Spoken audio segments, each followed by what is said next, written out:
Congressman Reed took the state and the Thruway Authority to task yesterday about the conditions of the Thruway as they run through the Seneca Nation.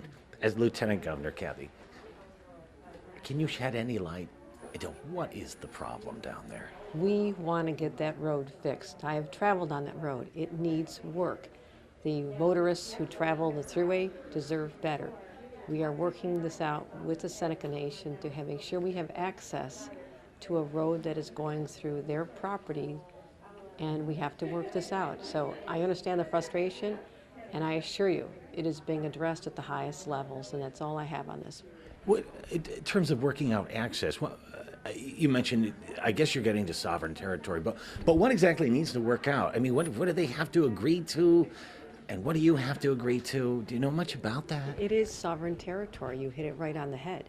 That is something we've in the past have had the ability to go on site and make the repairs that are necessary.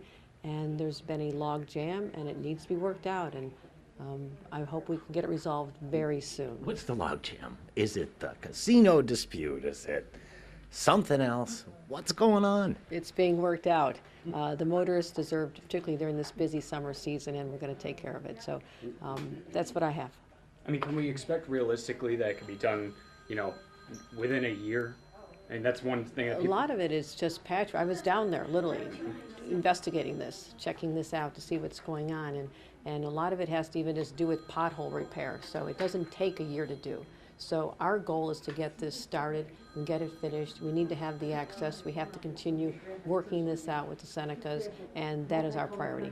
So there's no timeline? Well, there's never a timeline with construction. You have your construction season, it's summer, then winter starts, and so you have to go do some, depending on whether you're doing the patchwork pothole work, which takes, you fill in, that takes less time, less work. If you're talking about major overhauls, as we're seeing here in West New York, it does take some time to get through the engineering and the studies. So that's why I can't, being asked this question at this moment, give you the timeline for the conclusion of this. What about a timeline on the dispute itself? I mean, it's obviously been a long process. Could that be theoretically finished within a year? The dispute is independent from this. That is going on and has been going on. And as I said recently at an event here, I said what's fair is fair. They went through the process. What they agreed to, which was to have a 3-person arbitration panel, weigh all the evidence, look at both sides, and come with the resolution. And the resolution and decision was that the Seneca Nation owes the state of New York over $200 million, upwards of $250 million now. There are communities that are suffering, particularly Niagara Falls, Seneca, the city of Buffalo is owed money. The state of New York has had to step up to help them out, and will continue doing this. But we're simply saying, follow what you agreed to do, follow the directive of the arbitration board, and let's get this done.